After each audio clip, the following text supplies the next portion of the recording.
one of the major planks in the platform, Derek, is immigration reform. You have a very powerful immigration policy. And for many people, many voters, they think that immigration is a federal jurisdiction. And here you are leading a provincial party that is putting immigration reform front and center for the Ontario voters to choose from and to look. Maybe you can explain a little bit why immigration reform is central to the policy, and also why is it that Ontario is going to be unlike any other province or most other provinces if you're elected? Randy, that's a great point. And a lot of people up until recently didn't pay much attention at all to immigration. And in really a short period of time, the majority of Canadians went from being very favorable to immigration to a point now where about 2/3 of Canadians feel that our immigration system is mismanaged and that the immigration levels are too high. As a provincial party, we actually do have authority over immigration. If you look at our Constitution, Section 91 and 92 outline federal areas of jurisdiction and provincial areas of jurisdiction. Immigration is one of the few powers that is shared. It's a joint jurisdiction between the federal government and the provinces. And yet so many provinces have basically done nothing on the immigration file. Quebec has exercised control over immigration for some time, but we're going to take a true jurisdiction over provincial immigration, which is our constitutional right, and we're going to reduce the number of student visas and reduce the overall level of immigration significantly. And I'm going to explain why. Most people now understand that when you have a significant number of additional people in the country, and before we get into the results of it, Randy, I'm actually going to talk about the sheer vastness of our immigration system and the ways in which the numbers are exploding. And in fact, our government, by some accounts, it doesn't even know the number of people that are here. So even according to the government's own documents, our number of non-permanent residents that live in Canada right now is nearing about 8% of our population. So that's a little over 3 million people, depending on who exactly is doing the counting. I remember a little while ago, there was an article that came out. One of the deputy chief economists for the CIBC said that he believed the government of Canada was undercounting the number of non-permanent residents by about 1 million people. And that is because our government, in its naivety, assumed that people leave when their visas are done. And a lot of times they don't. They don't at all. And, naivety is sort of the underpinning theme of the way that our government has interacted with its immigration system and the rest of the world in many respects. But we have a phenomenal amount of people. We don't even know how many people, but millions of people.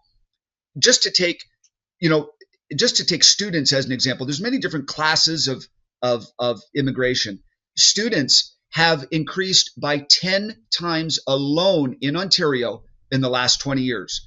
So that's in 2005, and those are foreign students. That's right. Thank you. So in 2005, we had about 50,000 foreign students here in Ontario. Today, we have over 500,000. We have about 550,000 foreign students in Ontario. And, when you have millions of extra people in a province, they take up housing, they take up healthcare.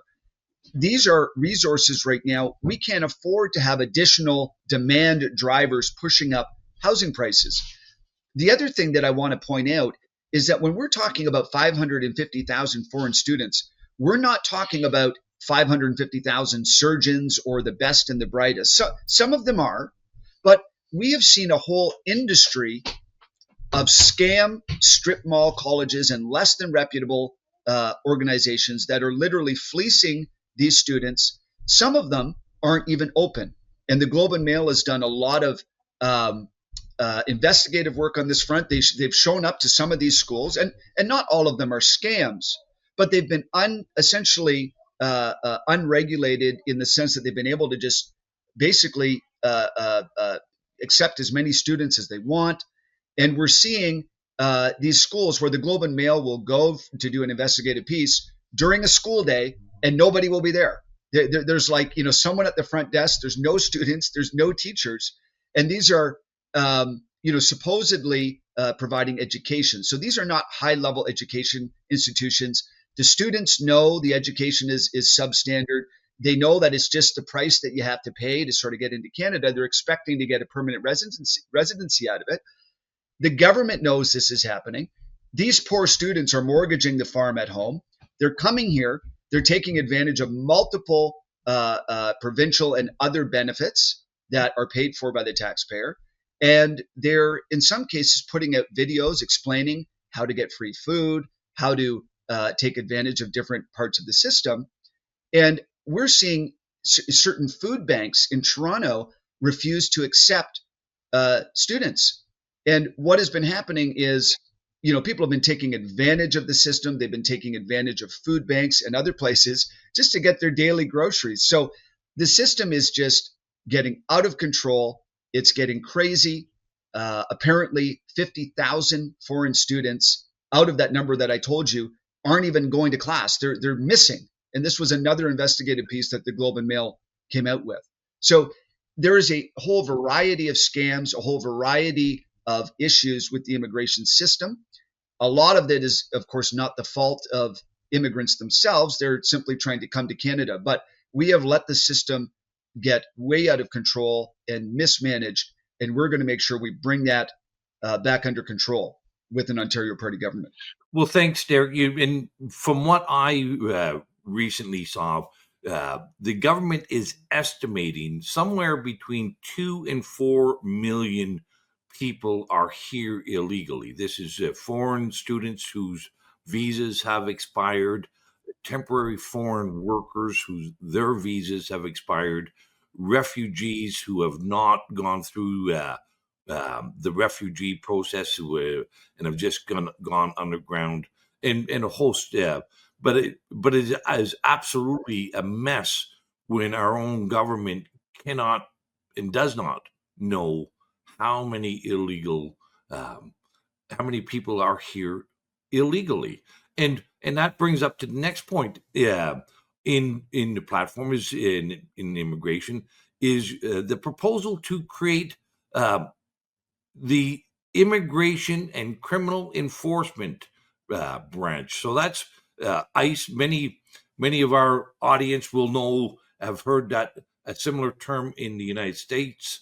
Theirs is Immigration Customs Enforcement, but here we have an Immigration and Criminal Enforcement policy being announced by the Ontario Party as well. And tell us, why is that to deal with these millions of illegal immigrants here, or is there more to that ICE enforcement branch? Well, Randy, part of the issue that we're seeing is with our immigration system being so lax, we're seeing real international criminal organizations setting up shop here in Canada.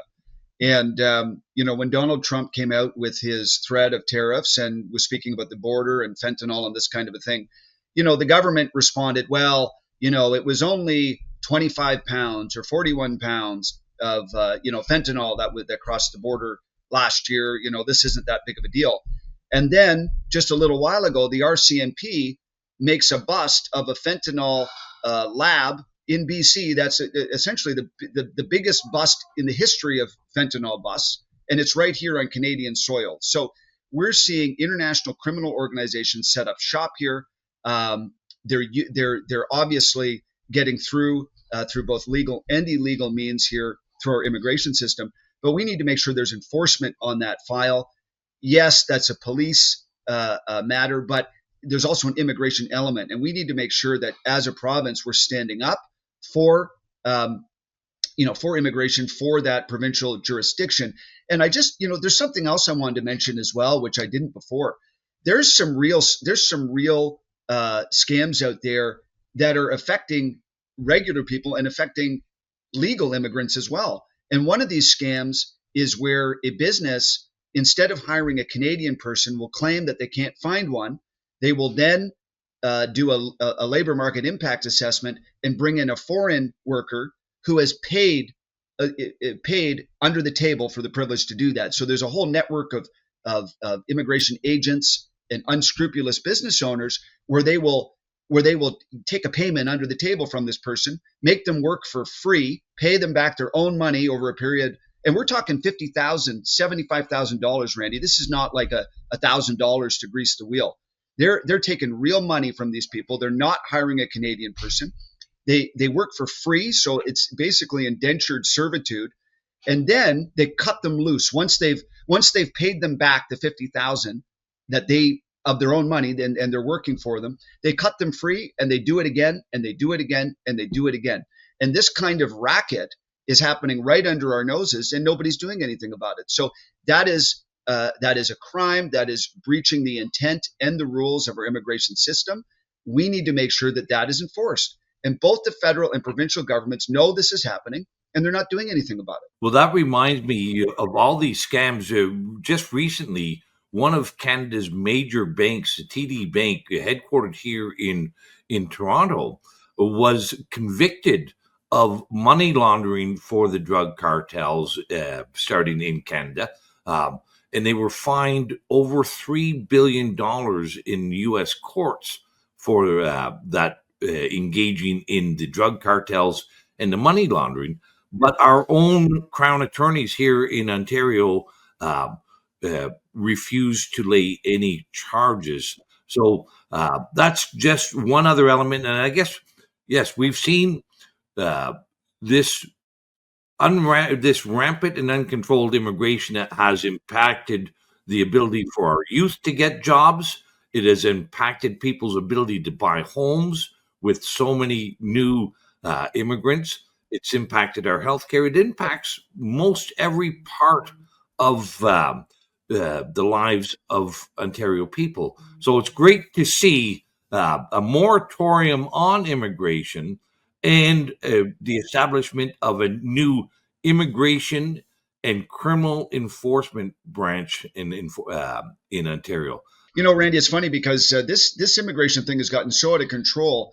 We're seeing in the furthest reaches of places like, Nova Scotia, in small towns, we're seeing the housing stock eaten completely up by foreign students. Again, it's not their fault, but the fact is that we're allowing the colleges to basically, and these colleges have a major incentive, whether it's a strip mall college or a regular college. They have an incentive to bring in foreign students because they make a lot of money off them. So they're not thinking, hey, are we going to, price so-and-so out of a home in our community? I remember reading an article in some very small town in Nova Scotia. I don't even remember the name. And they were saying that they were completely maxed out on their housing. They were begging the school there, the college, to stop bringing in so many students. And I saw a video of the local food bank. It was filled with foreign students. So the foreign students, whether they can afford to be here or not, are taking advantage of charitable organizations that are designed to help the poor. If you're coming as a student, you should have enough resources to be able to provide for yourself. You shouldn't be needing to take from Canada and from the goodwill of Canadians to sustain yourself. And there's videos. Friends of mine have sent me videos on the internet of foreign students giving instructions to other people. Hey, do you know how you can get a free meal in Canada? Go to a food bank. It's great. They just give you food and this kind of a thing. And we're just so naive with how we operate. And other people, they come in and they take advantage of what we have here. But really, at the end of the day, that's our fault for allowing that to happen. Thanks, Derek, for explaining the immigration reform.